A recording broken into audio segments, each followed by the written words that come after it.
Remind you again, और इफिसियों के 6 अध्याय में जाएंगे, 12वां वचन। Let's get started, let's get going. Ephesians chapter 6 verse 12। क्योंकि हमारा ये मल युद्ध लहू और मांस से नहीं परंतु प्रधानों से है, अधिकारियों से, और इस संसार के अंधकार के हाकिमों से, और उस दुष्टता की आत्मिक सेनाओं से है जो आकाश में है। सो यस, हमारा एक युद्ध चल रहा है। हम जानते हैं इस बात को कि हम आत्मिक युद्ध में हैं। हम यकीन करें ना करें, युद्ध चल रहा है। शैतानी शक्तियां चारों ओर से घेरे हुए हैं हमें, हम उनके बीचों बीच हैं। रोज हमारे ऊपर हमला हो रहा है। शैतान रोज कुछ ना कोई योजना बना रहा है हमारे विरुद्ध। और यहां पर लिखा है कि हमारा युद्ध जो है मांस और लहू के साथ में नहीं है, प्रधानों के साथ में, अधिकारियों से और हाकिमों के साथ में है, और आत्मिक दुष्टता की आत्मिक सेनाओं के साथ में है। मैंने बताया पिछली बार आपको कि कैसे एक सिस्टम है, एक सिस्टमैटिक सेना है जिसके विरुद्ध हमारा युद्ध है। यहां पर कुछ जनरल्स हैं, कुछ कमांडर्स हैं, कुछ लेफ्टिनेंट हैं, कर्नल्स हैं, सार्जेंट्स हैं और सैनिक हैं। ये पूरा सिस्टमैटिक एक सेना है जिसके विरुद्ध हम युद्ध कर रहे हैं। और हमें भी सिस्टम में आना बहुत जरूरी है। इसलिए चर्च हमको दिया गया है जो एक सिस्टमैटिक तरीके से काम कर सके और सिस्टम में हम लोग आ सकें। इसलिए चर्च में जुड़े रहना जरूरी है, क्योंकि अकेले आप घर पे आराधना कर सकते हो, लेकिन वहां पर आप अकेले हो और यहां पर आप एक सेना हो। Do you understand that? फर्क समझ रहे हैं आप? यहां पे जब आप मिलते हो साथ में तो आप सेना बन जाते हो, और जब आप अलग हो जाते हो तो आप एक अकेले सैनिक बन जाते हो। और हम सब जानते हैं अकेले सैनिक को मारना बहुत आसान काम है, लेकिन सेना से युद्ध करने में बहुत बहुत दुख होता है, बहुत कष्ट होता है। और सेना जीत सकती है, अकेला सैनिक को जीतना बहुत मुश्किल है। क्या मेरे साथ में हो? हमें स्मार्ट होना जरूरी है, हमें अक्लमंद होना जरूरी है, कि हमारा जो दुश्मन है वो लगातार हमारे विरुद्ध कोई ना कोई योजना बना रहा है। सुबह शाम वो हमारे विरुद्ध योजना बना रहा है। वो बहुत फोकस्ड है, हम लोग फोकस्ड नहीं है। हमारे फोकस बहुत बिखरे हुए हैं। हम सिर्फ परमेश्वर के राज्य के बारे में नहीं सोच रहे हैं, हम हमारे घरों के बारे में सोच रहे हैं, हमारे नौकरियों के बारे में, बच्चों के बारे में, खुद के बारे में, कुछ शारीरिक चीजें जिसमें उलझे हुए हम लोग, हम बिखरे हुए हैं। लेकिन शैतान बहुत ही फोकस्ड है, उसका एजेंडा बहुत क्लियर है। मैं इसका नाश चाहता हूं, यही उसका एजेंडा है और कुछ नहीं है। वो और कोई बातों से कंसर्न नहीं है, वो केवल तुम्हारा नाश चाहता है, राइट? और वो जानता है कि तुम बिखरे हुए, तुम बहुत सारी उलझनों में फंसे हुए हो। अगर तुम शैतान के पीछे लग जाओगे और तुम बोलोगे मैं शैतान को हराना चाहता हूं, मैं जीतना चाहता हूं, तुम फोकस में आ जाओगे, तो तुम वाकई में तुम जीतोगे इस युद्ध को। पर क्योंकि हम फोकस नहीं है इसलिए हम हारते रहते हैं। You understand this? So now let's see this. एक सिस्टमैटिक राज्य है जिसके विरुद्ध हम युद्ध कर रहे हैं। 13वां वचन कहता है, इसलिए परमेश्वर के सारे हथियार बांध लो। परमेश्वर ने हमको निहत्था नहीं छोड़ा है कि तुम जाओ और ऐसे युद्ध करो, उसने कुछ हथियार हमको दिए हैं। आमेन।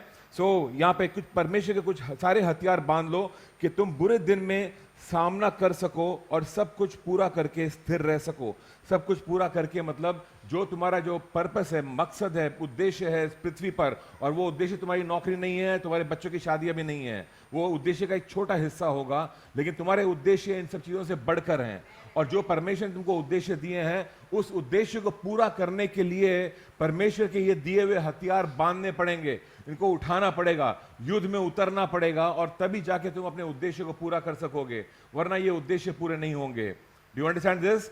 तुम घर पे बैठे हो, सबका भला चाहते हो, अपनी नौकरी कर रहे हो, चुपचाप अपना जीवन जी रहे हो, ये काफी नहीं है। युद्ध में उतरना होगा, और युद्ध में मारपीट होती है। आप समझते हो इस बात को?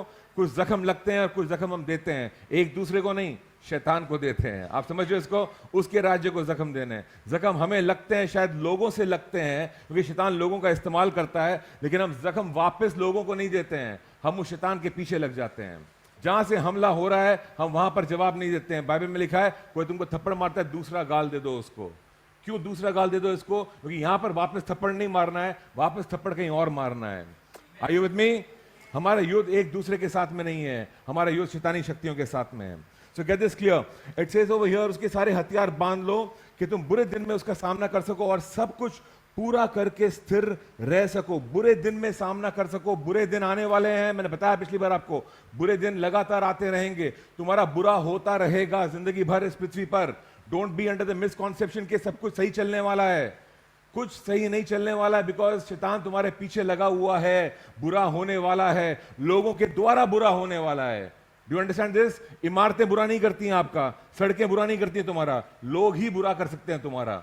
क्योंकि लोग परफेक्ट नहीं हैं और शैतान लोगों का इस्तेमाल करता है और सबका इस्तेमाल करता है। कभी लोगों का इस्तेमाल करता है तुम्हारे विरुद्ध, कभी तुम्हारा इस्तेमाल करता है लोगों के विरुद्ध।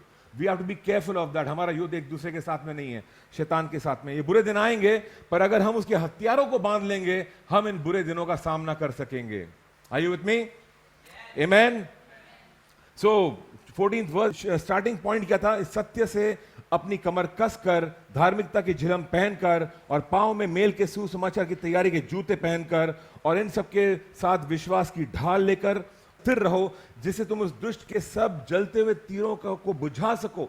जलते हुए तीर आ रहे हैं तुम्हारे तरफ, जलते हुए तीर। ये आम ऑर्डिनरी युद्ध नहीं है, जलते हुए तीर। तुम उम्मीद क्या कर रहे थे कि सब कुछ नॉर्मल चलेगा और मैं सब चीजें अच्छी होंगी मेरे लिए? बिल्कुल अच्छी नहीं होंगी। कुछ जलते हुए तीर तुम्हारे तरफ आने वाले हैं, और जब आएंगे तो बोलना मत ये बात के अरे ये क्या हो रहा है, ऐसा क्या हो रहा है, मैंने तो सब अच्छा किया, मेरा बुरा क्यों हो रहा है? बुरा इसलिए हो रहा है क्योंकि तुम आत्मिक युद्ध में हो, और तुम्हें बुरा इसलिए लग रहा है क्योंकि तुम तैयार नहीं थे युद्ध के लिए। तुमको लग रहा था कि सब कुछ ठीक ही होने वाला है, मैं ठीक चल रहा हूं, सब ठीक होगा मेरे साथ में। जी नहीं, धोखा हुआ तुमको। तुम ठीक चल रहे हो लेकिन सब कुछ ठीक नहीं होगा तुम्हारे साथ। जिसने भी तुमको बोला कि सब अच्छा होने वाला है, उसने तुमको धोखा दिया। ये अच्छा जो होने वाला है वो तुम समझ नहीं रहे हो कि क्या अच्छा होने वाला है। तुम्हें जो लग रहा है होने वाला, वो नहीं होने वाला है। ये कुछ बुरा होने वाला है तुम्हारे साथ में, अगर तुम तैयार नहीं हो उस युद्ध करने के लिए, क्योंकि शैतान तुम्हारे पीछे लगा हुआ है, इस वक्त भी लगा हुआ है। आज यहां पे बैठ के यहीं पे देख रहा है तुमको, यहां पर तुम बैठे हुए हो, बोल रहा है आज तो कुछ नहीं बोलूंगा इसको, आज तो ये जोश में घर जाएगा, लेकिन कल मिलता हूं इसको, परसों मिलता हूं इसको। जब तरसों जब ये खड़ा होगा कहीं पर और उसको ऑटो नहीं मिल रहा होगा, ट्रेन में धक्कम धुक्की हो रही है, जब छिड़ जाएगा ये, तब मैं इसके कान में आके कुछ खुसर फुसर करने वाला हूं, तब मैं इसको धोखा देने वाला हूं, तब मैं अपना हमला करने वाला हूं। वो इंतजार कर रहा है आप जब कमजोर हैं, और जो आपके सबसे कमजोर क्षेत्र है उसी पे हमला करने वाला है वो। You get me? आपका जो सबसे कमजोर क्षेत्र है वहीं पर हमला होने वाला है, आपके सबसे ताकतवर क्षेत्र पे हमला नहीं होगा। 17th वर्स, और उद्धार का टोप और आत्मा का तलवार जो परमेश्वर का वचन है ले लो, इन सबको ले लो। हर समय और हर प्रकार से आत्मा में प्रार्थना और विनती करते रहो, और इसीलिए जागते रहो कि सब पवित्र लोगों के लिए लगातार विनती किया करो। दिस इज द ये जो एक तस्वीर मैं बताया पिछली बार, एक तस्वीर हमको दिखती है सामने, एक योद्धा की तस्वीर दिखती है, एक योद्धा की तस्वीर, वॉरियर। ये टोप पहना हुआ है, झिलम है इसके पास में, हाथ में तलवार है, एक ढाल है, पैरों में जूते हैं, एक कमर में पट्टा बंधा हुआ है, और ये तैयार है कि किस चीज के लिए? युद्ध के लिए, युद्ध के लिए तैयार। ये चित्र है जो हमारा चित्र होना चाहिए। क्या आप मेरे साथ में हो? ये हमारा चित्र होना चाहिए। जब हम घर से निकलते हैं और कहीं पर जाते हैं तो बाइबल कह रही है ये हथियारों को पहन लो, इन हथियारों को पहन लो, तैयार रहो, तैयार होकर निकलो घर से बाहर, ऐसे ही मत जाओ। और ये हथियार इंसानों के साथ में मारा मारी के हथियार नहीं है, ये हमारे जो हथियार हैं ये शारीरिक हथियार नहीं हैं, ये आत्मिक हथियार हैं, और शारीरिक हथियारों से बढ़कर हैं, उससे बेहतर हैं। परमेश्वर के रास्ते हमारे रास्तों से बेहतर रास्ते हैं। इंसान के रास्ते हैं बंदूक और तलवार, ये इंसान की सोच है। परमेश्वर की सोच फर्क है, उसके रास्ते बेहतर रास्ते हैं। तो इंसान गिरा हुआ है, दुनिया पाप में है, और मजबूरन एक देश को दूसरे देश के साथ में युद्ध करना पड़ता है, और इसका कोई हल नहीं निकलता है, क्योंकि सबको लगता है कि उसने पहले युद्ध शुरू किया, उसने ऐसा किया इसलिए मैंने ऐसा किया, फिर हमने ऐसा किया और उसने ऐसा किया, और ये युद्ध चलता रहता है दो देश के बीच में। और इस युद्ध का कोई अंत नहीं है, क्योंकि इंसानों ने अपने तरीके अपनाए हैं शांति को लाने के लिए, और सब लोग जानते हैं कि युद्ध करके शांति नहीं आती है। आप जानते हैं इस बात को कि युद्ध से शांति नहीं आती है? आमीन। युद्ध करके शांति नहीं आती है, और ये जो रास्ते अपनाए हैं लोगों ने, ये रास्ते काम नहीं कर रहे हैं दुनिया में, इट्स नॉट वर्किंग। फिर भी लोग मजबूर हो चुके हैं और वही रास्तों को अपनाना पड़ता है। फिर भी देश को खर्चा करना पड़ता है अपनी सेनाओं को और बढ़ाने के लिए, क्योंकि मजबूर है, उनको बढ़ाना ही पड़ेगा, कोई रास्ता नहीं है उनके पास में, क्योंकि जो बेहतर रास्ता है वो उनके पल्ले नहीं पड़ता है। बेहतर रास्ता आपको और मुझको दिया गया है। Do you understand this? बेहतर रास्ते आपको और मुझको दिए गए हैं, पवित्र आत्मा के रास्ते हैं, ये यीशु मसीह के रास्ते हैं, ये मोहब्बत के रास्ते हैं। जो परमेश्वर के हथियार हैं वो सामर्थी हैं, सामर्थी हथियार। सो 2 तिमुथियुस का 2:3 से लेके 5 पढ़ेंगे। कहता है कि मसीह यीशु के अब अच्छे योद्धा के समान मेरे साथ दुख उठा, अच्छे योद्धा के समान दुख उठा। अच्छे योद्धा हैं कुछ, और बुरे योद्धा भी होंगे। अगर अच्छे योद्धाओं की बात चल रही है तो कुछ बुरे योद्धा भी होंगे, मतलब जो इतने अच्छे योद्धा नहीं है वो भी होंगे। अच्छे योद्धा क्या करते हैं? पॉल कह रहा है कि मेरे साथ में दुख उठा। अच्छे योद्धाओं का यही काम है, थोड़ा दुख उठाना पड़ता है योद्धाओं को। आमीन, आप समझ रहे हैं इस बात को? Now just think of it, अपनी इंडियन आर्मी के बारे में सोचना या कोई भी आर्मी के बारे में सोचना। एक सैनिक जो है, क्या उसका जीवन एक आराम का जीवन होता है? थिंक अबाउट इट, कैसा जिंदगी होती है उसकी? एक सैनिक जो गया है, मान लो मैदान में गया और युद्ध के मैदान में उतर चुका है और फ्रंट लाइन में खड़ा है, उसकी जिंदगी क्या है? उसकी ड्यूटी होती है, सुबह से लेकर रात तक वो खड़ा होता है वहां पे, तैनात है वहां पे 6-8 घंटे की जो भी टाइम होता है, पता नहीं कितना टाइम होता है उनकी ड्यूटी का, लेकिन वहां पे वो खड़ा है तैनात एकदम, और उसको अलर्ट है, उसको ऑर्डर दिया गया है यहाँ पे तुमको देखना है, यहाँ पे नजर रखनी है, वो वहीं पे नजर रखेगा, यहाँ वहां जा नहीं सकता है, टाइमिंग फिक्स होते हैं। वो जो उसकी जिंदगी है अभी उसके कंट्रोल में कुछ भी नहीं है, वो अपनी मर्जी का मालिक नहीं है। जो हुक्म मिला है वो हुक्म करना पड़ेगा, समझ में आए या न समझ में आए, जो बोला गया कमांडर ने वही करना पड़ेगा। अपना दिमाग नहीं चलाता योद्धा, जानते हैं इस बात को? योद्धा को सिखाते हैं, पहले ट्रेनिंग उसकी ये होती है, उसको सिखाया जाता है कि तेरे दिमाग की जरूरत नहीं है हमें, हमारे पास हमारा दिमाग है। कमांडर बोलता है मुझे तेरे से राय नहीं चाहिए, तू ऑर्डर सुन और जाके काम कर। लेकिन सर ऐसा कैसे बोला? लेकिन कुछ नहीं, जाके अपना काम कर, जो बोला गया उतना कर। लेकिन आप जो बोल रहे हो ठीक नहीं है, मतलब ठीक नहीं है या हो या ना हो, देखो जो बोला गया तू उतना कर। दिस इज अ सोल्जर, इसको योद्धा बोलते हैं। योद्धा आर्ग्यूमेंट नहीं करता कि ये अच्छा है कि वो बुरा है, कि ये कैसा है कि वो कैसा है, जो कहा गया है वो जाकर के करता है। सैनिक आर्ग्यूमेंट नहीं करता है फील्ड में जाकर कि नहीं बंदूक चलाना बुरी चीज है, बोला बुरी चीज है, अभी तो कोर्ट मार्शल करते हैं देखो फांसी पे चढ़ाएंगे तेरे को अगर तू बोल रहा है बुरी चीज है। There is no argument. आप वहां पे मैदान में खड़े हो के आर्ग्यूमेंट नहीं कर सकते हो, जो करना है पहले करके आओ। एक बार आप फौज में भर्ती हो गए हो, आप भर्ती हो गए हो। हमारी समस्या यह है कि हम फौज में तो भर्ती हो गए, लेकिन हमें किसी ने बताया नहीं कि फौज के कायदे कानून क्या हैं। परमेश्वर ने पहले भर्ती कर दिया और फिर बोल रहा है अब जानो कायदे कानून क्या हैं। अब आपने समझना शुरू किया कि कुछ कायदे कानून भी हैं, ये सिर्फ एक पिकनिक नहीं हो रही है, पार्टी नहीं हो रही है, इसके अलावा हमें युद्ध में उतरना है। और युद्ध का मैदान आराम का मैदान नहीं होता है, यहां पर हमें आराम ही आराम नहीं होने वाला है, यहां पर कुछ तकलीफें होने वाली हैं। शैतान आपको दुश्मन आपको आराम से चैन से जीने नहीं देगा, आपके पीछे लगा रहेगा। और परमेश्वर आपके साथ में है, उसने कुछ हथियार दिए आपको युद्ध करने के लिए। पॉल सेज 4 वचन में कहता है जब कोई योद्धा लड़ाई पर जाता है तो इसलिए कि अपने भर्ती करने वाले को प्रसन्न करे और आपको संसार के कामों में, और आपको खुद को यानी कि संसार के कामों में नहीं फंसाता। योद्धा क्या करते हैं? वो किसको खुश करते हैं, किसको प्रसन्न करते हैं? भर्ती करने वाले को प्रसन्न करते हैं। आपको किसने भर्ती किया? यीशु मसीह ने भर्ती किया है आपको, वो आपका कमांडर है। आपका उद्देश्य जीवन में क्या है? किसको प्रसन्न करने की कोशिश कर रहे हो आप? जिसको भी करने की कोशिश कर रहे हो, रोको अपने आप को और सिर्फ यीशु को प्रसन्न करने की कोशिश करो। आपको और किसी को खुश नहीं करना है, किसी को इंप्रेस नहीं करना है, कुछ नहीं करना है, सिर्फ जो कमांडर बोलता है वो आज्ञा पालन करना है। और वो प्रसन्न होता ही आज्ञा पालन से है। वो बोलता है तुम्हारी भेंट नहीं चाहिए, तुम्हारी भेंटों से बढ़कर है आज्ञा पालन। मैं जो बोलता हूं वो करो। अगर तुम कहते हो तुम मुझसे मोहब्बत करते हो, अगर तुम कहते हो कि तुम मेरी भेड़े हो, और तुम कहते हो कि तुम मेरे चेले हो, मेरे योद्धा हो, तो जो मैं कहता हूं वो करो। इतना काफी है, इतना काफी है। जो मैं कहता हूं वो करो, अपना दिमाग मत चलाओ, जो लिखा गया है उसको पूरा करो। Amen. So it's so good. कभी कभी जब समझ में नहीं आता कि क्या करना चाहिए, कितना अच्छा होगा अगर हम बैठ जाएं थोड़ी देर के लिए और बोलें प्रभु मेरी तो राय ये है, लेकिन मैं सुनना चाहता हूं कि तेरी राय क्या है इस मामले में। कितना आसान हो जाएगा हमारे लिए अगर 2 पल हम बैठ जाएंगे और बोलेंगे प्रभु मैंने तो सोचा कि मैं ये करूंगा, लेकिन मैं रुका हूं, तू बता तेरी राय क्या है। जब तू बताएगा तेरी राय क्या है तभी मैं अपने कदम उठाऊंगा। कितना आसान हो जाएगा, कितना आसान हो जाएगा हमारे लिए, है ना। हमारी समस्या यह है कि हम सब चीजों को अपने हाथ में ले लेते हैं। मुझे ही करना है, मुझे कंट्रोल में रहना है, मैं जैसा चाहूं वैसा होना चाहिए। That's a problem we have. योद्धा ऐसा नहीं होता है। योद्धा के कंट्रोल में कुछ नहीं होता है, उसको चुपचाप अपना काम करना पड़ता है। और गुड पार्ट है सब लोग योद्धा हैं वहां पर। तो अगर एक सैनिक है उसके ऊपर एक कमांडर है और कमांडर बोलता है ये ऐसा कर वैसा कर, तो कमांडर के ऊपर भी एक कमांडर है तो वो भी किसी के अंडर है, वो भी ऑर्डर के अंडर है, उसको भी वही करना पड़ेगा जो वहां से बोला जाता है। और अगर वो किसी के अंडर नहीं है तो उसके अंडर भी लोग नहीं रहने वाले हैं। तो सब लोग जो अधिकार में हैं उनके नीचे लोग होते हैं, उनके ऊपर भी लोग होते हैं, उनको भी सुनना पड़ता है किसी का। तो इट्स अ ग्रेट सिस्टम, बहुत जबरदस्त सिस्टम है। और योद्धा जो हमको बनाया परमेश्वर ने अपना, इसलिए बनाया कि हम अपने कमांडर की आज्ञा को सुने और एक सेना बनकर चलें और उस आज्ञा को पूरा करें। आमीन। क्या मेरे साथ में हो? हालेलुया। चौथा वचन में लिखा है, कोई योद्धा लड़ाई पर जाता है तो इसलिए क्योंकि वो भर्ती करने वाले को प्रसन्न करना करे और आपको संसार के कामों में नहीं फंसाता। वाओ, संसार के कामों में नहीं फंसाता। एक है संसार के काम करना और एक है संसार के कामों में फंसना।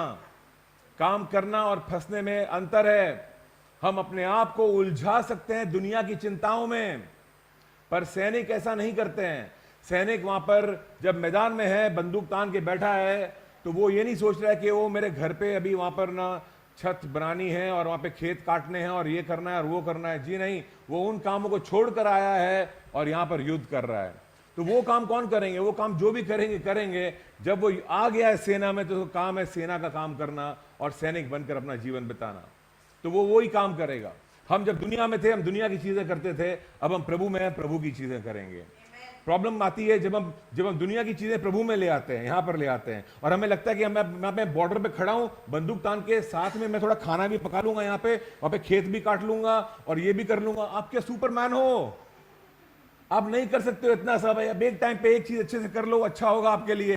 लेकिन आप जो ये खेल खेल रहे हो, 10 चीजों को बैलेंस कर रहे हो, इस रिश्तेदार को भी लेके चलूंगा, मामा मामी को भी संभाल लूंगा, गांव में घर भी बना लूंगा, यहाँ पे काम भी कर लूंगा, वहां वो भी हो जाएगा, ये भी हो जाएगा। ये सब नहीं होने वाला है आपसे। कुछ तो कुर्बान करना पड़ेगा। वो सैनिक को बाउंड्री पे खड़ा होने के लिए, बॉर्डर पे खड़ा होने के लिए कुछ कुर्बान करना पड़ता है। अफसोस ये सेना उस बात को समझ नहीं पाती है। ये सेना बॉर्डर को कुर्बान कर देती है, वापस चली जाती है वहां पे। Are you understanding this? हम बॉर्डर को कुर्बान नहीं कर सकते हैं। कुर्बान उसको करना है, बॉर्डर पे आना है। आपको भर्ती किया गया है सेना में। परमेश्वर ने भर्ती किया है, युद्ध के लिए भर्ती किया है, ताकि तुम मेरे गवाह बनो। Do you understand this? हम अपनी गवाही, आपकी गवाही आपका हथियार है। आप अपनी गवाही कैसे छोड़ सकते हो? आप कैसे छोड़ सकते हो जाकर के सुसमाचार सुनाना? हम कैसे उस पर कॉम्प्रोमाइज कर सकते हैं? हम कैसे कह सकते हैं कि टाइम नहीं है मेरे पास सुसमाचार सुनाने का? अरे आप आर्मी में भर्ती हो चुके हो, आपका पूरा टाइम आर्मी के लिए है। फिर जब कभी कभी छुट्टी मिलती है, जाके खेत काट लेना आपने। कभी कभी जाकर के कुछ शादी में चले जाना, कभी कभी, वंस इन अ वाइल। बाकी टाइम क्या करोगे? बाकी टाइम तैयार बंदूक लेकर के, बाकी टाइम तैयार सुसमाचार लेकर के, बाकी टाइम सुसमाचार सुनाना है। क्या आप मेरे साथ में हो? जहां पर भी आप हो, वहां वो आपकी रणभूमि है। आप जहां पर भी काम करते हो, जो भी क्षेत्र में काम करते हो, वहां पर सुसमाचार सुनाना है। पिछले 1 महीने में कितने लोगों को सुसमाचार दिया? कितनी गोलियां दागी हैं आपने? चलाई नहीं? क्यों नहीं चलाई? दुश्मन तो तीर चला रहा है आपके ऊपर, आप सिर्फ बचा रहे हो अपने आप को वहां पे खड़े होकर बाउंड्री पे। क्यों? क्या आपको आपके कमांडर ने कहा था कि गोलियां मत चलाना? जी नहीं, ऐसा नहीं कहा है उसने। बल्कि उसने कहा है मेरे गवाह बनो, तुम जगत की ज्योति हो। उसने कहा शहर पे, पहाड़ पे बसा हुआ शहर, चमको, तुम जाके रोशनी फैलाओ, सुसमाचार सुनाओ, जाति जाति के लोगों को सुनाओ, बपतिस्मा दो लोगों को। क्यों नहीं करेंगे हम ये काम? क्यों नहीं करेंगे हम ये काम? जहां पर भी हम हैं, यही काम है हमारा, यही काम है हमारा। जिस दफ्तर में आप काम करते हो, यही काम है तुम्हारा, यही काम है तुम्हारा। अगर मैं ऐसा बोलूंगा तो लोग सुनते नहीं है। सुने ना सुने, तुम तो अपना काम करोगे। तुम किसकी सुनते हो? क्या तुम उन लोगों की सुनते हो जो तुम्हारी नहीं सुनते हैं, या तो क्या तुम अपने कमांडर की सुनते हो? किसकी सुनते हो? सैनिक अपने कमांडर की सुनता है। हम किसको प्रसन्न करेंगे? हमारे रिश्तेदारों को प्रसन्न कर रहे हैं या हमारे कमांडर को प्रसन्न कर रहे हैं? क्या मेरे साथ में हो? कौन सी सेना में भर्ती हो, पहले ये तो जान लो। क्या मैं मेरे समाज की सेना में भर्ती हो चुका हूं, या क्या मैं मेरे प्रभु की सेना में हूं? प्रभु की सेना तो लगातार बढ़ती जा रही है और नर्क के फाटकों के विरुद्ध आ रही है। समाज की सेना फर्क है, वो सामाजिक काम कर रही है और सब मिलजुल के अच्छे अच्छे हैप्पी रह रहे हैं, एक दूसरे को प्रसन्न कर रहे हैं। फोटोज वोटोज, ड्रेसअप, ये वो, शादी वादी, सब functions, enjoy yourself, I am happy, you are happy, हम सब खुश हैं, प्रेज द लॉर्ड। ये सामाजिक चीज चल रही है एक तरफ। हम अलग सेना में हैं, हम अलग सेना में हैं। यहां पर सब लोग प्रसन्न नहीं होने वाले हमसे, लेकिन हमारा कमांडर प्रसन्न होने वाला है। Are you with me? So, 5वां वचन जो कहता है यहां पर, फिर अखाड़े में लड़ने वाले यदि विधि के अनुसार न लड़ें तो मुकुट नहीं पाएंगे। हम जो लड़ रहे हैं विधियों के अनुसार लड़ें, जो परमेश्वर ने सिस्टम बनाया लड़ने का उसी के अनुसार चलें, जो हथियार उसने दिए हैं वही बांध के चलें, कोई और हथियार ना उठाएं, हम कोई और हथियार ना उठाएं, परमेश्वर के ही हथियार लेकर के चलें। जो भी हम काम कर रहे हैं परमेश्वर के तरीकों से करें तो हम मुकुट पाएंगे। युद्ध का उद्देश्य होता है जीतना, वो युद्ध का उद्देश्य जीतना है। आप जो युद्ध में हो, आपको जो परमेश्वर ने सेना में भर्ती किया है, आपको जिताने के लिए भर्ती किया है। शैतान हराना चाहता है लेकिन परमेश्वर तुमको जीता हुआ देखना चाहता है।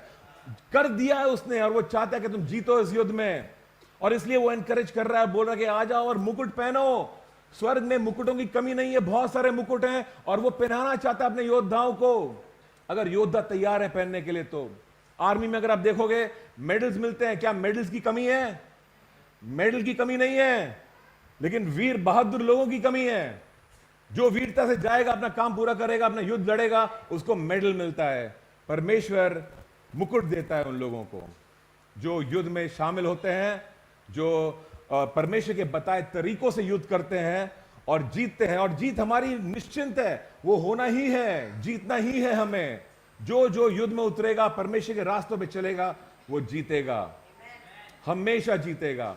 There is no way we can lose, क्योंकि ये हमारी ताकत पर निर्भर नहीं है, ये परमेश्वर की ताकत पर निर्भर है। So we fight to win. अगर आप आर्मी में गए और कोई पूछता है आपसे कि क्यों भर्ती हुए हैं आर्मी में, और बोलते बस ऐसे हो गया, जा रहा हूं ताकि मैं मर जाऊं। उसको बोलेंगे भाई तुम्हारा काम नहीं, तुम जाओ वापस। आर्मी मरने वालों के लिए नहीं है, आर्मी मारने वालों के लिए है, जीतने वालों के लिए है। आमीन, हालेलुया। तो लोग बोलते हैं कि अपना खून बहाने को तैयार हो, मतलब तो अपना खून मत बहाओ, दूसरों का बहा दो। जीत क्या हो वहां पे, क्या फायदा होगा खुद का बहा के आ जाओगे तो। आमीन। So we must understand this, जीतने के लिए कर रहे हैं हम युद्ध, हम हारने के लिए नहीं कर रहे हैं। So let's get a little, let's move a little ahead. Let's talk about, हमने पिछली बार पट्टे के बारे में बात किया, थोड़ा सा झिलम के बारे में बात करते हैं। मैं इफिसियों के 6ठे अध्याय में आ गया हूं वापस, और उसका 14वां वचन, इसलिए सत्य से अपनी कमर कस कर, सत्य से अपनी कमर कस कर और धार्मिकता की झिलम पहन कर। Now we're going to talk about धार्मिकता की झिलम के बारे में बात करेंगे, धार्मिकता की झिलम। Now please understand, झिलम जो होती है, झिलम यानी कि इसको बोलते हैं ब्रेस्ट प्लेट, यानी कि ये एक कवच जैसा होता है लोहे का या जो भी मटेरियल का बना होगा, और बहुत स्ट्रांग होता है, और ये आपको गार्ड करता है, आपके चेस्ट को गार्ड करता है ताकि कोई तीर आपको लग ना जाए। और हम सब जानते हैं कि चेस्ट को गार्ड करते हैं क्योंकि यहाँ पर हमारा हृदय है। और जो भी दुश्मन होता है जब वो शूट करता है किसी को, या तीर मारता था पहले किसी को, या भी बंदूक से मारते हैं, तो दे एम फॉर द हार्ट, हमेशा सीने में गोली लगाते हैं, क्योंकि वहां पे एक गोली लगते ही मर जाता है इंसान। मेरे को अगर गोली मेरे कंधे में लग गई, भले आर पार भी हो जाए, मैं मरूंगा नहीं। गोली यहां से जाएगी, वहां से निकल भी जाएगी, शायद कंधा मेरा फट जाएगा, जो भी, मैं मरूंगा नहीं, लेकिन मैं जिंदा रहूंगा। लेकिन अगर सीने में लगेगी गोली और दिल को छेद देगी, मैं तुरंत मर जाऊंगा। सो दुश्मन जानता है इस बात को कि ये इसका वीकेस्ट एरिया है, सबसे कमजोर क्षेत्र इसका ये है, और यहां पर हमला करना चाहिए। हमारा दिल जो है सबसे कमजोर क्षेत्र है हमारा। You understand this? हमारा दिल, मैं फिर से बोल रहा हूं, हमारा दिल हमारा सबसे कमजोर क्षेत्र है, और दिल पे ही हमला होता है। शैतान हमारे दिल पे हमला करता है, दुश्मन दिल पे हमला करता है। इसलिए परमेश्वर ने क्या दिया हमें, हृदय को बचाने के लिए उसने एक झिलम दी है, लोहे की या स्ट्रॉन्ग मटेरियल की, और ये एक कवच के समान है जो हमारे हार्ट को प्रोटेक्ट करता है। यहां पे दिल भी है, यहां पे लंग्स भी हैं, और इसके जो प्रोटेक्शन जो पूरा है, ये होता है एक झिलम से, और इसको कहते हैं धार्मिकता की झिलम। Let will come to that कि व्हाई इट इज कॉल्ड धार्मिकता की झिलम। Let's understand the heart first, कि दिल को बचाना इतना जरूरी क्यों है। नीति वचन का 4 और 23 हमको समझाता है कि अपने दिल को बचाने की जरूरत क्या है। 23वां वचन कहता है, सबसे अधिक अपने मन की रक्षा कर, क्योंकि जीवन का मूल स्रोत वही है। जीवन का मूल, हर वो चीज, मूल स्रोत मतलब, क्योंकि सब चीजें यहीं से शुरू, सारी समस्याएं यहां से शुरू होती हैं, सारे इश्यूज हार्ट से शुरू होते हैं। और परमेश्वर कह रहा है अपने दिल को बचा के रखो। हम अक्सर कंसर्न होते हैं कि दूसरे के दिल में क्या हो रहा है, हमें चिंता लगी रहती है, इसके दिल ऐसा हो गया है, इसका दिल बहुत कठोर है, इसके दिल में कड़वापन है, इसके दिल में ऐसा है, इसके दिल में वैसा है, चलता रहता है हमारा। तो हमको तो इतने सारे झिलम नहीं दिए परमेश्वर ने कि दूसरों को आके लगा झिलम। मेरे को जो करना है मैं करूंगा, जो मेरे दिल को सुकून देता है मैं वही चीज करने वाला हूं, भले वो अच्छा हो बुरा हो, बाइबल में लिखा हो नहीं लिखा हो, मुझे उससे मतलब नहीं है। मेरा दिल कहता है ना, बस काफी है। ये दिल प्रॉब्लम है और परमेश्वर जानता है तुम्हारा हृदय प्रॉब्लम है। शैतान तुम्हारे दिल में ही खेल खेलता है, इसलिए हम अपना दिल कहते हैं, दिल अपना यीशु मसीह को दो। क्यों दो? वो सुरक्षित रखेगा उसको। शैतान चुराना चाहता है उसको, बार बार बार बार थॉट्स लेकर के आएगा, भावनाएं लेकर के आएगा। किसी ने मुझे पूछा भावनाएं होती क्या चीज हैं? मैंने कहा आपको भावनाएं पता नहीं है। मतलब अगर मैं आपको कुछ कह दूं आपको बुरा लग जाएगा, तो ये जो बुरा लगता है ना आपको, मैं आपको आपके बारे में बुरा बोल दिया मैंने, आप बुरा मान जाओगे, ये एक भावना है। नाराजगी एक भावना है, मोहब्बत भी एक भावना है, चिड़चिड़ापन, ये सब चीजें भावनाएं हमारे अंदर उत्पन्न होती रहती हैं लगातार। हमारा एक इमोशनल यानी एक हृदय का जो रिएक्शन होता है हमारी परिस्थितियों को, वो हमारी भावनाओं में से शुरू होता है। कुछ चीज देख के मुझे अच्छा लगता है, कुछ चीज देख के मुझे बुरा लगता है, कुछ चीजें मुझे पसंद है, कुछ नापसंद है, कुछ चीजों से चिड़चिड़ापन आता है, कुछ चीजों से शांति मिलती है। ये सब हृदय के अंदर चल रहा है मेरे, it's in my heart, my emotions. Now watch this, मत्ती का 5 और 8, 8वां वचन से, धन्य है वे जिनके मन शुद्ध हैं क्योंकि वे परमेश्वर को देखेंगे। अगर मेरा मन शुद्ध है, जिनका हार्ट क्लीन होता है, शुद्ध होता है, वो परमेश्वर को देखेंगे। मन की शुद्धता, एंड एवरीबडी सेज मेरा मन तो शुद्ध है। डोंट बी अ फूल, हमारा मन शुद्ध नहीं है। हम शुद्धता में बढ़ते जाते हैं, बढ़ते जाते हैं। जितना इजाजत देंगे उतनी और शुद्धता आएगी, और कोई भी वो मकाम पे पहुंचा नहीं जो बोलता है मेरा मन शुद्ध है। नहीं, मैं शुद्धता में बढ़ रहा हूं, मैं शुद्धता में बढ़ रहा हूं। सब लोग अपने अपने अलग अलग लेवल पर हैं और कोई नाप नहीं सकता कौन कितने लेवल पे। केवल परमेश्वर जानता है किसका दिल क्या है। क्या मेरे साथ में हो? बट जिसका मन शुद्ध है वो लोग परमेश्वर को देखेंगे। मन की शुद्धता कितनी इंपॉर्टेंट है। परमेश्वर के साथ में रिश्ते के लिए मन की शुद्धता चाहिए। ये हमारे पास होती नहीं है, ये परमेश्वर उत्पन्न करता है हमारे अंदर हमारी इजाजत देने पर। जब हम कहते हैं मेरे मन को साफ कर प्रभु, तो आके सफाई करना शुरू करता है। How does it happen? एक था दाऊद, जबरदस्त राजा, जिसने इतने सारे युद्ध किए, गोलियत को हराया ना, क्या क्या किया, बहुत तारीफें हुई उसकी। सौल ने 1000 को मारा है, दाऊद ने 10,000 को मारा है, इतनी तारीफें हुई उसकी। और ये आकर के एंड में बत्शीबा के साथ में सोता है, ये पाप करता है, गुनाह करता है, और उसको एहसास होता है कि मेरे मन में कितनी गंदगी है। मैं जो परमेश्वर की आराधना में खड़ा होता हूं, गीत गाता हूं, दुनिया मेरे गीत गा रही है, मेरे अंदर भी अशुद्धता है। Do you understand this? Hallelujah. कभी कभी लोग बोलते हैं ओ ये लोग वर्शिप कैसे करते हैं, ये लोग वर्शिप करते हैं, उनके मन देखो कैसे हैं। सबके मन वैसे ही हैं। ये जो वर्शिप लीड करते हैं और आप जो खड़े होकर वहां पे वर्शिप करते हो, और ये जो प्रचार करते हैं और आप वहां पे सुनते हो, सबके मन में शुद्धता की इश्यूज हैं। सबके मन में, मेरे मन में, आपके मन में, सबके मन में, और सब शुद्धता में बढ़ रहे हैं। कोई पहुंचा नहीं जहां पे पहुंचना चाहिए। केवल यीशु था जो परफेक्ट था, हम उसकी तरह बनते जा रहे हैं धीरे धीरे। क्या मेरे साथ में हो? सो 51:10 में दाऊद बोलता है, इट सेज हे परमेश्वर मेरे अंदर शुद्ध मन उत्पन्न कर।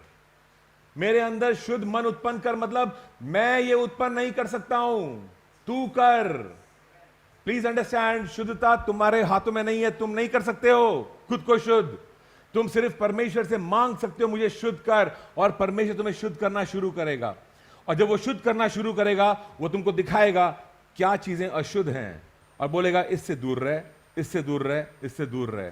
और जब तुम उनसे दूर रहना शुरू करोगे, जब तुम कुछ छोटी छोटी चीजों, पहले छोटी चीज दिखाएगा तुमको, ये चीजें अशुद्ध है मत कर, और जब तुम वो नहीं करोगे, अब तुमको बड़ी चीजें दिखाएगा, ये मत कर। अब जब तुम वो नहीं करोगे, तुम्हें और नेक्स्ट लेवल पे लेके जाएगा। अंश अंश करके वो बदल रहा है और अपने बेटे के समान बना रहा है।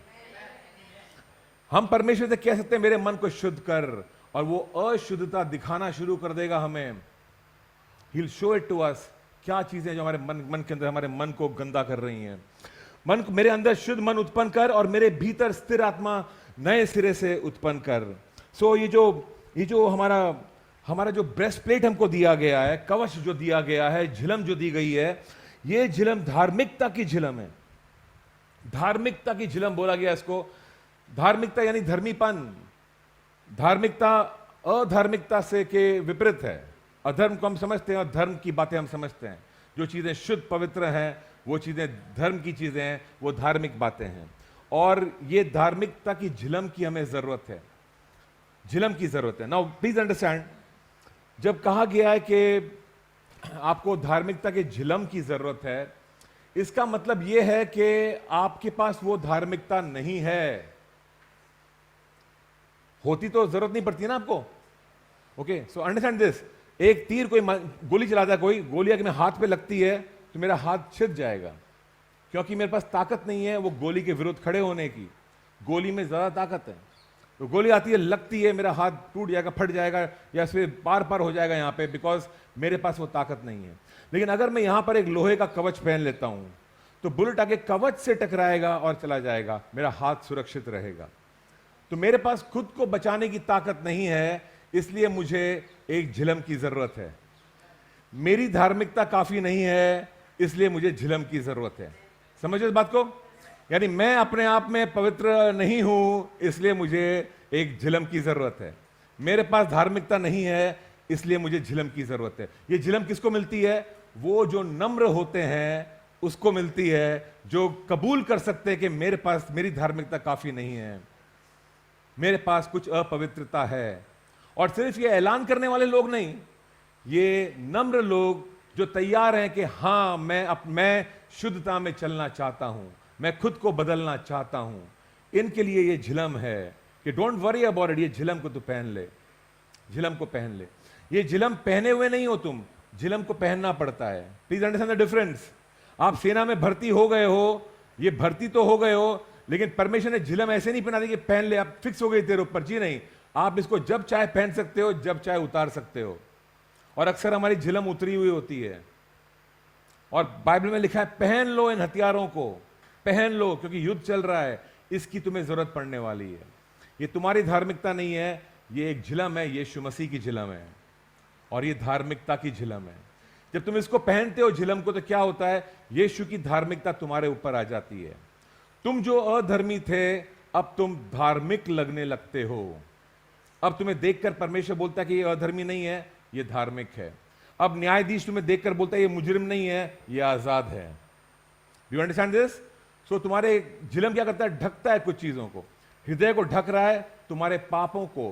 हृदय, जो पापी हृदय तुम्हारा है, उसको ढक रहा है वो पूरी तरह से, डाल दिया उसके ऊपर तुम्हारी। अब तुम धार्मिक इंसान दिख रहे हो तुम अभी। अब शैतान जब तुम्हारे विरुद्ध आता है, तो शैतान का जो योजना है वो अधर्मियों के विरुद्ध है। अधर्म जो है वो शैतान का प्लेग्राउंड है। अधर्मी इंसान मिलता है, शैतान बोलता है इसको मारता हूं मैं, मेरे को हक है इसको मारने का, ये तो मेरी भाषा बोल रहा है, ये तो अधर्म कर रहा है, मैं इसके ऊपर राज कर सकता हूं। लेकिन जैसे कोई धर्मी मिलता है शैतान को, शैतान बोलता है मेरा कोई अधिकार नहीं है इसके ऊपर, मैं कैसे इसके ऊपर अधिकार लाऊं, क्योंकि ये तो अधर्मी नहीं है, धर्मी है ना। हम जानते हैं कि हम अधर्मी हैं, लेकिन ये झिलम जो है ये यीशु की झिलम है, और जब हम इसको पहनते हैं तो हम धर्मी दिखते हैं। अब शैतान जब हमें देखता है तो बोलता है मैं जानता हूं ये बंदा अधर्मी है, लेकिन क्या करूं, इसने यीशु की झिलम पहनी हुई है, मैं इस पे हमला नहीं कर सकता हूं। Do you understand the logic इसका? ये इसकी लॉजिक है, दिस इज लॉजिक। ये झिलम हम पहन सकते हैं या इसको हम ना पहनना। Watch this carefully. ये झिलम कैसे पहनते थे लोग? ये डाला हुआ है आप अपने यहाँ पे, और जो पट्टा था ना, इसमें लूप्स होते हैं, वो लूप्स इसको बांधते हैं पट्टे से, आगे भी और पीछे भी, ताकि ये हिले नहीं। भारी होता है ना, आप ऐसे ऐसे जाओगे तो ये हिलेगा, पूरा गिर जाएगा ऐसे। तो उसको टाइट रखने के लिए सामने जैसे वो what call those things, suspenders, जैसे वो सस्पेंडर्स पहनते हैं ना, कुछ फिल्मों में देखा होगा ना, वो पतले इलास्टिक के होते हैं, खींचते हैं उस टाइप के, वैसे ये झिलम के ऊपर यहाँ पे लूप लगे होते हैं, और ये बेल्ट में बांधे जाते हैं, आगे भी और पीछे से भी, तो ये अपनी जगह पे रहता है। सो द स्टार्टिंग पॉइंट इसका क्या है? अगर आपका बेल्ट टाइट नहीं है और सही नहीं है, जगह पे नहीं है, ये झिलम काम नहीं आने वाली है, ये गिर जाएगी। ये झिलम की फाउंडेशन क्या है? सत्य का पट्टा इसकी फाउंडेशन है। अगर सत्य नहीं है मेरे जीवन में, तो ये झिलम भी काम नहीं आने वाला है। परमेश्वर की धार्मिकता काम नहीं आने वाली है अगर मैं सच्चाई के रास्ते पर नहीं चल रहा हूं। Do you understand this? कबूल करना काफी नहीं है कि मैं पापी हूं, सच्चाई के रास्ते पे चलना जरूरी है। कबूल करना इंपॉर्टेंट है, स्टार्टिंग पॉइंट है वो, मैंने कबूल किया मैं पापी हूं, लेकिन अब मैं पाप के रास्ते से हटकर सही रास्ते पे चलने को तैयार हूं। दैट इज इंपॉर्टेंट परमेश्वर के अनुग्रह के लिए, वरना अनुग्रह नहीं मिलने वाला है हमें। You understand this? Now watch this carefully. हमारी जो बुनियाद है, our foundation is the belt of truth. झिलम काम करती है बेल्ट ऑफ ट्रूथ, सत्य के पट्टे पर। ये झिलम पहनना, इसके अलग तरीके हैं इसको पहनने के। And I want to just talk to you about 2-3 things, 3 चीजें। और let me first give you another verse, 2 Corinthians 5:21, 2 Corinthians 5:21 में जाइएगा जल्दी से। जो पाप से अज्ञात था, जो पाप से अज्ञात था, यानी कि यीशु मसीह की बात चल रही है। यीशु पाप से अज्ञात थे, यानी पाप को जानते नहीं थे। जो पाप से अज्ञात था, उसी को उसने हमारे लिए पाप ठहराया, उसी को परमेश्वर ने हमारे लिए पापी ठहरा दिया, कि हम उसमें होकर, यीशु में होकर हम परमेश्वर की धार्मिकता बन जाएं। हम यीशु में क्या है? परमेश्वर की धार्मिकता है। इंसान की धार्मिकता, परमेश्वर की धार्मिकता है। टू अंडरस्टैंड परमेश्वर की धार्मिकता और मनुष्य की धार्मिकता, let me give you another verse जो आपको मिलेगा यशाया के 64 में मिलेगा, और 6वां वचन सुनना ध्यान से। हम तो सब के सब अशुद्ध मनुष्य के से हैं, और हमारे धर्म के काम सब के सब मैले चिथड़ों के समान हैं। Try to understand this. हम सब, यशाया समझा रहा है कि हम सब के सब अशुद्ध हैं।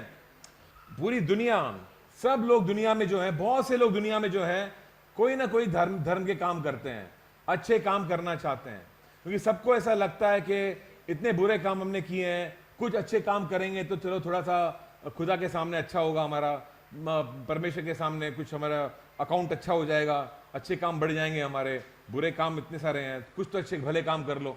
तो लोगों को लगता है कि अच्छे काम करने चाहिए, और लोग अच्छे काम करते हैं, और उन अच्छे कामों को कहता है परमेश्वर कि ये तुम्हारे अच्छे काम मैले चिथड़ों के समान हैं। मैले चिथड़े देखे आप लोगों ने? घरों में आपने देखा होगा, कभी एक कपड़ा पड़ा होता है, साफ करते रहते हैं हमेशा, ये गंदा सा कपड़ा होता है। कभी ये कपड़ा शायद किसी की बनियान थी, कभी किसी की शर्ट थी, या पुरानी टी शर्ट थी, फिर ये टी शर्ट पुरानी हो गई, तो बोला फेंक दो। फेंकेंगे क्यों? उसको साफ करेंगे घर से। फिर घर साफ करके भी वो कपड़ा पूरा कैसे हो गया, तो उसको घर के बाहर रख दिया कि कोई आएगा तो पैर पहुंच के आएगा अंदर उस पर। मैले चिथड़े, इसके समान है तुम्हारे अच्छे काम। ये कह रहा है यशाया। बहुत कठोर भाषा है बाइबल की। पास्टर जब ये भाषा इस्तेमाल करता है तो बोलते हैं पास्टर कितना रूड है। बाइबल भी उतनी रूड है। ओके, बहुत कठोर भाषा है। हमें सही समझाने के लिए, घुमाते फिराते नहीं है, सही सही बोलती है बाइबल। गंदे चिथड़ों के समान है, मतलब आपके अच्छे काम देखकर परमेश्वर प्रसन्न नहीं होता है। आप परमेश्वर से अपना उद्धार अपने अच्छे काम दे करके नहीं खरीद सकते हो। प्रभु मैंने अच्छा काम किया ना, अब मुझे स्वर्ग में आन दे। सॉरी बॉस, ये नहीं होने वाला है। तेरे अच्छे काम की कोई वैल्यू नहीं है मेरे सामने, क्योंकि मैं पवित्र परमेश्वर हूं। राइट? तो तुम अगर हम, दुनिया को लगता है कि वो धार्मिकता कमा सकते हैं, स्वर्ग में जाने के लिए धार्मिकता की जरूरत है। दुनिया को लगता है कि वो धार्मिकता कमा सकते हैं। हम भी वहीं पर थे। हमें लगता है कि दुनिया को, कि हम धार्मिकता को कमा सकते हैं अच्छे काम करके, और फिर हमारे लिए स्वर्ग का रास्ता खुल जाएगा, मोक्ष है जो भी बोलते हैं उसका रास्ता खुल जाएगा। लेकिन ये नहीं होने वाला है। बहुत साफ है बाइबल, क्योंकि तुम्हारे सारे अच्छे काम जो है वो गंदे चिथड़ों के समान है। कोई वैल्यू नहीं है स्वर्ग में उसकी। आप स्वर्ग को नहीं खरीद सकते हो अपने अच्छे कामों से। Are you with me? लेकिन क्या, किस चीज की जरूरत है स्वर्ग में जाने के लिए? परमेश्वर की धार्मिकता की जरूरत है। अगर परमेश्वर के घर में जाना है तो परमेश्वर के कपड़े पहन के जाना पड़ेगा। तुम्हारे कपड़े की कोई वैल्यू नहीं है वहां पे। क्या मेरे साथ में हो? आपने कभी देखा है film fair awards? Film fair awards देखे आप लोगों ने? ऐसे ऑस्कर के अवार्ड्स होते हैं, वहां पर जो सेलिब्रिटीज जाते हैं ना, वो उसी के लिए एक बार ड्रेस बनाते हैं और वही ड्रेस पहन के जाते हैं। उनको मालूम है मेरे को ऐसा ही कुछ ड्रेस अजीब सा पहनना पड़ेगा, मैं ऑर्डिनरी कपड़ों में यहाँ पे नहीं जा सकता हूँ, मुझे सूट पहनना ही पड़ेगा। ड्रेस कोड है मेरा कुछ, मेरे को वो पहन के ही जाना पड़ेगा। और वो कपड़े बनाते हैं और वही पहन के जाते हैं वहां पे। और शायद वो कपड़े वो एक ही बार जिंदगी में पहनते हैं, क्योंकि दोबारा पहनेंगे सब बोलेंगे वहां पहना था ना, अभी पहन के घूम रही है फिर से, तो नहीं पहनते दोबारा। यू सी, उसके लिए वो ड्रेस है वहां पर जाने के लिए। स्वर्ग में जाने के लिए भी एक ड्रेस कोड है, और आपको परमेश्वर की धार्मिकता की जरूरत है उसके लिए, और कोई धार्मिकता काम नहीं आएगी स्वर्ग में जाने के लिए। तो ये जो धार्मिकता है ये जबरदस्त चीज है। ये परमेश्वर की धार्मिकता क्या करती है? आपके हृदय को बचाती है। How do you wear it is a question. Starting point क्या है? क्यों परमेश्वर की धार्मिकता मेरे को चाहिए? व्हाई नॉट माई ओन धार्मिकता? क्यों नहीं कोई और चीज? बिकॉज सिंपली बिकॉज जीसस ने कहा है मेरे सिवाय तुम कुछ नहीं कर सकते हो। और ये नम्रता की बात है, और परमेश्वर के लिए बड़ाई की बात नहीं कि कितना घमंडी परमेश्वर के बोल रहा है मेरे सिवा तुम कुछ नहीं कर सकते हो। ऐसा नहीं बोल रहा है, वो बोल रहा है प्लीज समझने की कोशिश करो, तुम अपने बलबूते पे नहीं कर पाओगे, तुम्हें मेरी जरूरत है, तुम मेरे सिवा कुछ नहीं कर सकते हो। टोन फर्क है हमारे परमेश्वर का। You understand this? वो रिक्वेस्ट कर रहा है तुम्हें कि अपनी ताकत में मत चलो, मेरी ताकत का इस्तेमाल करो। तुम्हारा कवच काफी नहीं है, मेरे कवच की जरूरत है। तुम अपने कवच से सामना नहीं कर पाओगे, शैतान का तुमको हरा देगा। उसको 1 मिनट लगेगा तुमको गुस्सा दिलाने के लिए, 1 पल लगेगा उसको तुम्हें बुरा मानने के लिए, 1 पल लगेगा तुम्हें कोई झगड़ा करने के लिए, 1 पल लगेगा कोई कुछ तुमको किसी को कुछ बोल, व्हाटएवर जो भी है इश्यूज तुम्हारे लाइफ के, निराश होने के लिए उसको 1 पल लगेगा, आपको निराश कर देगा थोड़ा सा उसमें कि तेरे कुछ फायदा नहीं है, कुछ नहीं होगा तेरी जिंदगी में, आगे तो ऐसे रहेगा हमेशा, खत्म। शैतान के लिए बहुत आसान है ये करना, लेकिन हमें एक झिलम की जरूरत है कि उसकी तीर का सामना करने के लिए। वो तीर हमारे दिल को छेदेगा नहीं। But I want to tell you 3 things very fast. 3 चीजें कैसे झिलम पहनते हैं। अगर आपको पता नहीं कैसे पहनते हो तो ये सीख लो, आज यही समय है। फर्स्टली आपको मिलेगा कैसे हम इसको, ये पहनने के लिए क्या आ गया है, ये पहने हुए नहीं है, पहनना पड़ता है इस झिलम को, ताकि हम शैतान का सामना कर सकें, ताकि वो हमें दिल पे हमला ना करे और हम परमेश्वर के लिए बचे रहें अंत तक। मत्ती का 6:33 बताता है आपको पहला तरीका इस झिलम को पहनने का, पहला तरीका। और 6:33 कहता है पहले क्या करो तुम, परमेश्वर के राज्य और उसके धर्म की खोज करो तो ये सब वस्तुएं भी तुम्हें मिल जाएंगी। यहां पर हमको बाइबल एनकरेज कर रही है कि तुम इस धर्मीपन, जो धार्मिकता है परमेश्वर की, तुम्हें खोज करनी पड़ेगी इसकी। ये ऐसे नहीं है कि तुम बाय चांस पहन लिया, तुम्हें थोड़ा मेहनत करना पड़ेगा, तुम्हें अपनी परिस्थितियों में पूछना पड़ेगा धर्मी जन कैसे, इस परिस्थिति में क्या रिएक्शन होता है धर्मी लोगों का, राइट? किसी ने मेरे बारे में कुछ कहा, मैं गुस्सा हो गया, बोला ऐसे क्यों कहा मेरे बारे में, ये तो मेरा तरीका है परिस्थिति को हैंडल करने का। धर्मी लोगों का परिस्थिति को हैंडल करने का तरीका क्या है, ये थोड़ा खोजना पड़ता है, ये हमारे दिमाग को आता नहीं है, हमारा दिमाग इस चीज को जानता नहीं है। You understand this? हमारे पास हमारे तरीके हैं और बाइबल के पास उसके तरीके हैं। जो खोजेगा बाइबल के तरीकों को, उसको मिल जाएंगे बाइबल के तरीके। जो बोलता है मुझे नहीं चाहिए बाइबल का तरीका, उसको नहीं मिलने वाला है बाइबल का तरीका। Do you understand this? ये झिलम को पहनना पड़ेगा, जो झिलम को नहीं पहनेगा उसका हृदय आउट ऑफ कंट्रोल होने वाला है। Do you understand this? जैसे मैं झिलम को पहनता हूं, जैसे मैं बोलता हूं मैं तेरे बातों की खोज करूंगा परमेश्वर, मैं झिलम डाल रहा हूं, अब शैतान मेरे ऊपर हमला नहीं कर सकता है, अब मेरे दिल को नहीं बहका सकता है वो, अब मैं किसी के भी प्यार में नहीं पड़ने वाला हूं, गिरने वाला हूं। झिलम पहना हुआ हूं, मैं परमेश्वर के रास्तों को खोज रहा हूं। लेकिन जब मैं बोलता रास्ते वैसे देखा जाएगा, मुझको दिल की करने दो, मैं दिल की करूंगा तो झिलम उतार दी है मैंने, अब तो शैतान हमला करने ही वाला है मेरे ऊपर। Are you with me? First thing is खोजना पड़ेगा उसको। मत्ती का 6:33 बोलता है जो खोजने के लिए तैयार है उसको झिलम मिलेगी, वो पहन पाएगा झिलम को, वरना नहीं पहन सकते। दूसरा, भजन संहिता का 91:1, जो परम प्रधान के छाए हुए स्थान में बैठा रहे वो सर्वशक्तिमान की छाया में ठिकाना पाएगा। What does this have to do with झिलम? झिलम से इसका क्या लेन देन है? जो परम प्रधान के छाए हुए स्थान में बैठा रहे, परम प्रधान का छाया हुआ स्थान में बैठे रहना। ये मेरा परम प्रधान है, वहां से सूरज है, रोशनी टकरा रही है इस पेड़, बड़े से परम प्रधान पेड़ पे, और मैं उसकी छाया में बैठा हुआ हूं। छाए हुए स्थान में बैठना, प्लीज अंडरस्टैंड। छाया हुआ स्थान जो होता है वो थोड़ा सा होता है, धूप तो पूरी जगह फैली हुई है, थोड़ा सा छाया हुआ स्थान होता है, उस थोड़े से छाए हुए स्थान में बैठना है। बहुत सकरा है वो रास्ता जिस पे चलना है, चौड़े रास्ते पे नाश की ओर जा रहा है। आपको कहां जाना है? सकरे रास्ते पे जाना है। यानी आपको क्या करना है? वो चीजें करनी है जो दुनिया नहीं करती है। सकरे रास्ते की सोच और चौड़े रास्ते की सोच फर्क होती है। ओके, तो छाए हुए स्थान में बैठना है मतलब सिमट के बैठना है मुझे। ये छाए हुए स्थान में मस्ती नहीं है बहुत, मैं ये थोड़ा यहां चले जाऊं, थोड़ा वहां चले जाऊं, नहीं है। ये वहीं पर जितने में हूं उतने में ही रहना है मुझको। बचा हुआ रहूंगा अगर मैं छाया में रहूंगा। कुछ लोग हैं परेशान हो रहे हैं, अरे हमारा इतना बुरा क्यों हो रहा है, इतना बुरा क्यों हो रहा है। अरे आपका बुरा हो रहा है, छाए हुए स्थान में आ जाओ ना। धूप में खड़े होकर पसीना बहा रहे हो क्यों? और बोल रहे पसीना क्यों आ रहा है? धूप में खड़े हो इसलिए पसीना आ रहा है। छाया में आ जाओ, यहां पे शांति है, सुकून है। Do you understand this? शैतान ने आपको धोखा दिया, बोलता है छाया में कुछ नहीं होगा, छाया में ऐसे खड़े रहना पड़ता है, कुछ नहीं होगा। बहुत कुछ होगा, मन को सुकून मिलेगा। छाया में दिल को सुकून मिलता है, दिल को बचा के रखना है। छाए हुए स्थान में आएंगे, परमेश्वर के छतरी के नीचे आएंगे, दिल को सुकून मिलेगा, दिल बचा हुआ रहेगा, उसकी झिलम तुम्हारे ऊपर होगी, धार्मिकता की झिलम परमेश्वर की, जो दिल को बचाती है तुम्हारे। ओके, छाए हुए स्थान में आया हुआ आदमी कहता है मुझे वो रास्ते नहीं चाहिए, मुझे ये रास्ता चाहिए। ये कुछ कुर्बान करके वहां पे आके बैठता है। इसके पास आजादी नहीं है कि जो मन में आया वो कर लूं मैं, नहीं, आजादी नहीं है।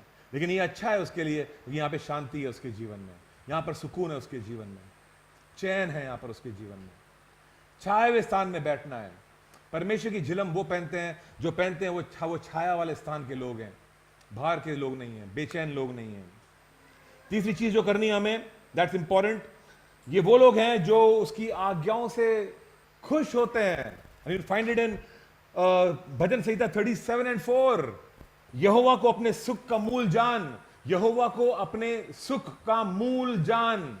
मुझे सुख कैसे मिलेगा? तो केवल यहोवा से मिलेगा। ये जान इस बात को, केवल यहोवा से। मेरे पैसों से नहीं मिलेगा, मेरे नौकरी से नहीं मिलेगा, रिश्तों से नहीं मिलेगा, परमेश्वर से मुझे सुख मिलेगा।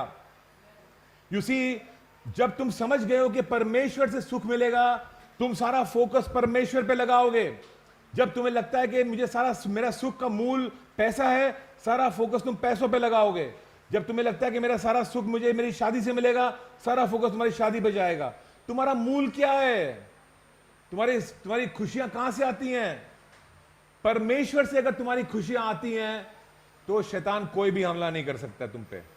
अगर तुम्हारी खुशियां आती हैं तुम्हारी शादी से, नौकरी से, बच्चों से, रिश्तेदारों से, माता पिता, भाई बहन, दोस्तों से, चर्च से, इनसे तुम्हारी खुशियां आती हैं, शैतान लगातार हमला करता रहेगा उन पे और तुम्हारी खुशियां डामाडोल होती रहेंगी।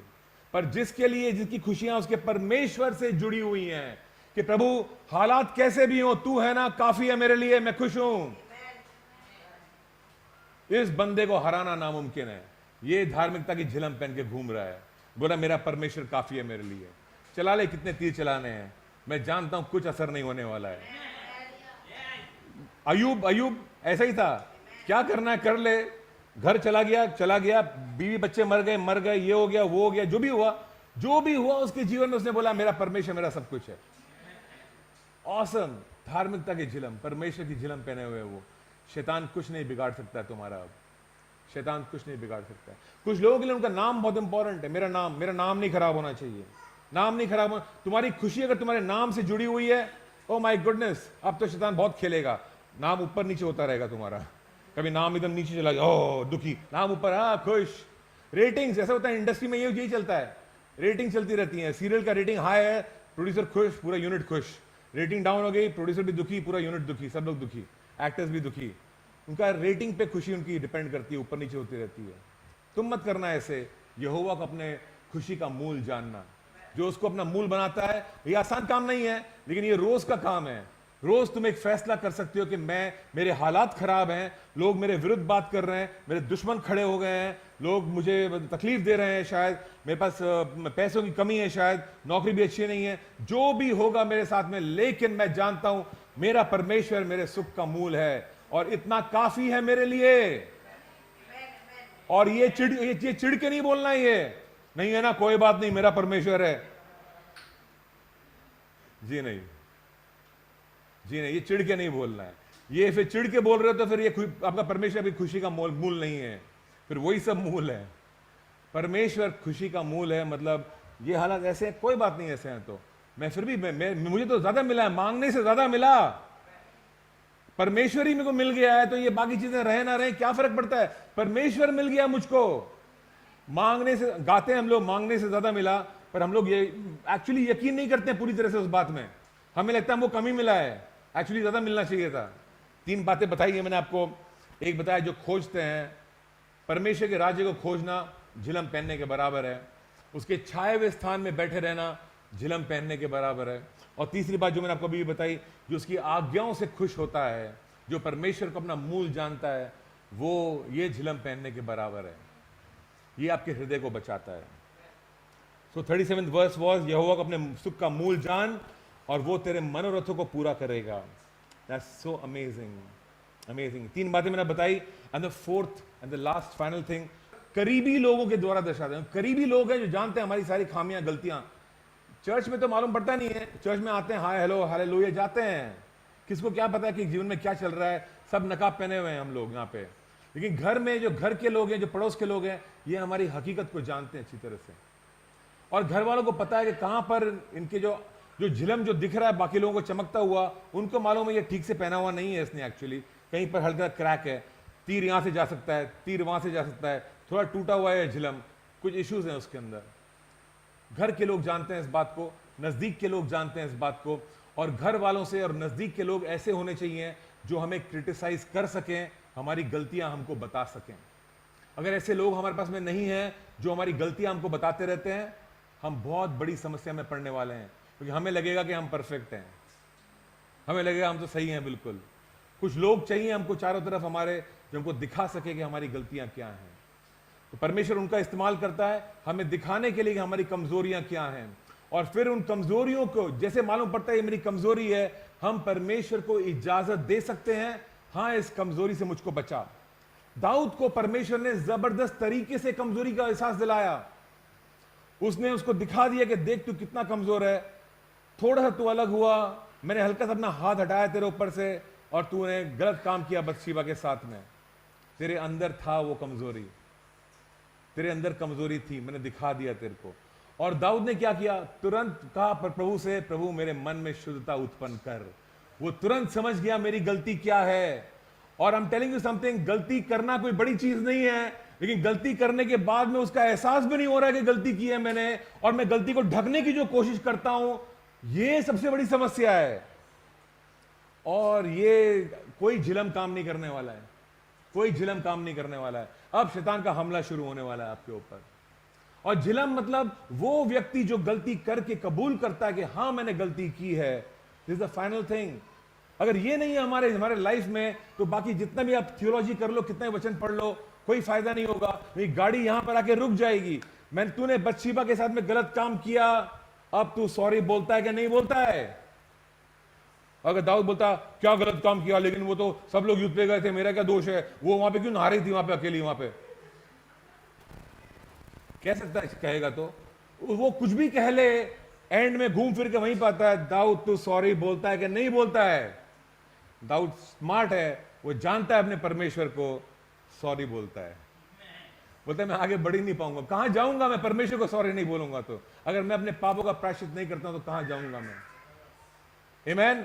सब चीज डिपेंड करती है तुम्हारे प्रायश्चित के ऊपर. और जब प्रायश्चित नहीं होता है, हम कितने भी बहाने बना लें, कितने भी कारण दे दे कि मैंने इसलिए किया, उसलिए किया या इसलिए किया, जो भी कारण से जो भी किया होगा, गलती जायज नहीं हो जाती है. गलती तो गलती है, इट डजंट चेंज.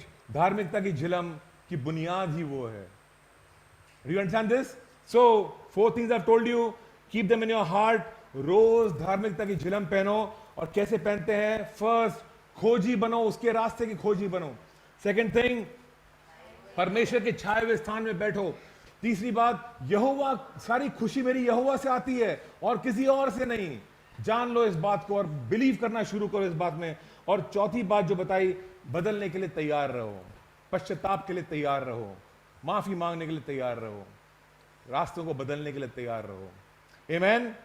धार्मिकता की झिलम को पहनो.